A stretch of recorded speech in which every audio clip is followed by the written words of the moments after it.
Hi, this is Natasha Lehrer with Esther's Place, and today we're going to be making a wet felted soap bar.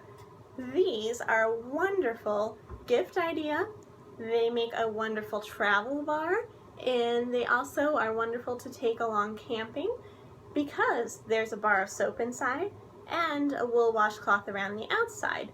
They make a great gift, and we're going to be making one today, so you'll see just how easy it is to create one. Some supplies that you'll need are a little bit of warm water. This is warm, not too hot, not too cold. You'll also need a bar of soap of your choice. I've used all kinds of different soap. One thing that's kind of fun is to use those travel size bars that you pick up at hotels. They make a really wonderful one-time use soap scrubby and a good way to recycle and reuse something. We'll also need a small Ziploc bag. These are definitely something you'll want to have a couple of in case they get a leak or break, so just have a few extras on hand. We'll also need a towel and about 1/4 ounce of merino wool. This is merino wool batting. It's locally grown and hand dyed right here in Illinois, and you'll want to have a few extra colors to decorate the surface of your soap, but then a base color. A lot of times I just use white and then a little bit of color to decorate it. We're using about 1/4 ounce of wool today, and the batting is really nice because it's a big sheet of wool. It makes rolling it around our soap bar much easier. So the size of the sheet is about 10 inches by about 4 inches.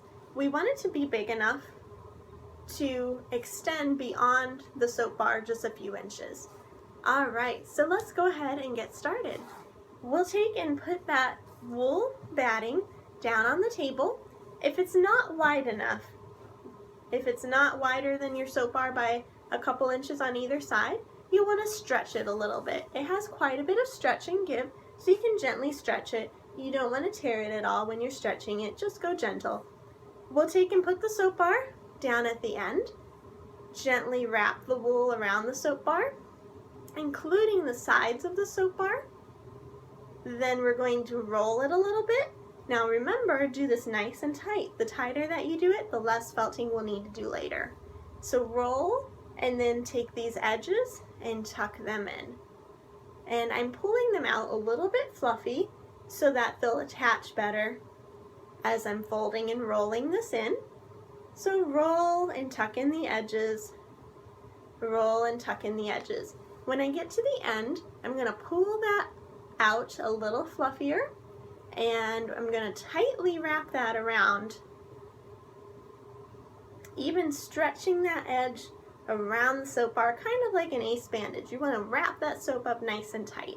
So when we're done, we don't have a lot of little creases or anything like that. If we do have a crease, you want to pull that out so that will cover really smooth. If you have a big crease in there, it's going to form a ridge in your felt, so you want to make sure that everything is nice and smooth all over. So now we've got our soap and it's wrapped in our base layer of merino. We're going to decorate it with a bit of the colored merino. I've got just some small little scrappy bits from my stash, and we're going to stretch them out like a cobweb. You want to almost be able to see through it, very thin, small pieces. And we're going to decorate that soap bar. You could decorate just the front, you could decorate a band around the middle, you can do all kinds of different designs. So we'll do the same thing with each color.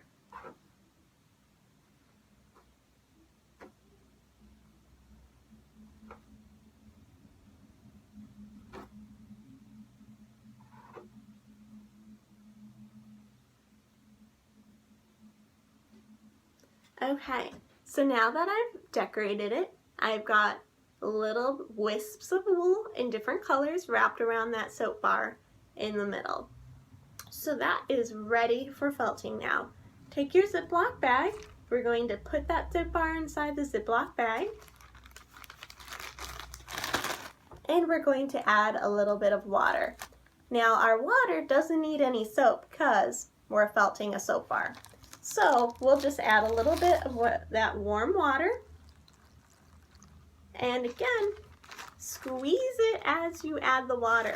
We want to force that wool to absorb the water, so we don't want a lot of extra water in the bag. It should be damp, but not soggy and splashy and having that extra water in the bag. So we'll just absorb what we've poured in there. If you've got a little extra, we can pour some of that off. So in the end, our soap bar is wet and soggy, but not with extra water hanging in the bag. So seal that up, remove all the air, and we're ready to start our scrubbing. Now in the beginning, we want to be very gentle because our soap has that nice layer of wool around there. We don't want to shift it too much. So we're just going to take and pat it on each side. Just gently pat it so that we start the agitation process, but we don't shift the wool too much. Another idea is to use a pantyhose and put the soap inside the pantyhose, much like the wool bowl that we demonstrated in our other video. So check that out. So a little patting on each side. We'll just do this for a couple of minutes, and then we can start our real agitation. So after patting, the wool's holding up a little better, and we can gently rub.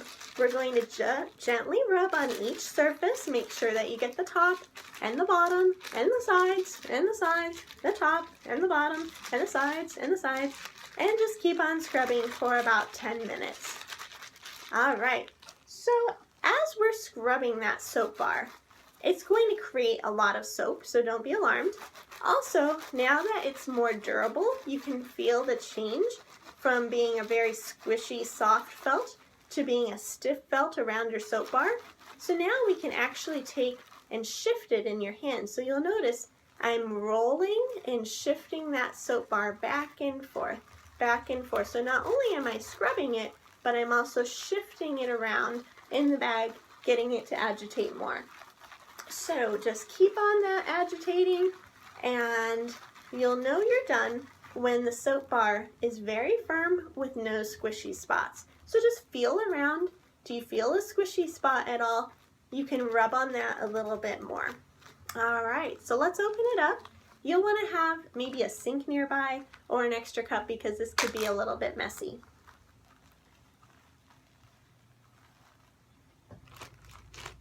Or a towel.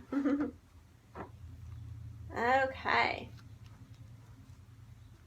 So we're gonna rinse this soap bar in a little bit of cold water, and that will help get the soap off of it. So just rinse it in some cold water, then set it on a towel, and we'll pat off some of that extra soap and just lay it out to dry. So in the end, we have a nice felted soap bar and a soap scrubby that makes a wonderful housewarming gift, Mother's Day gift, or just a gift to yourself. Enjoy and happy felt.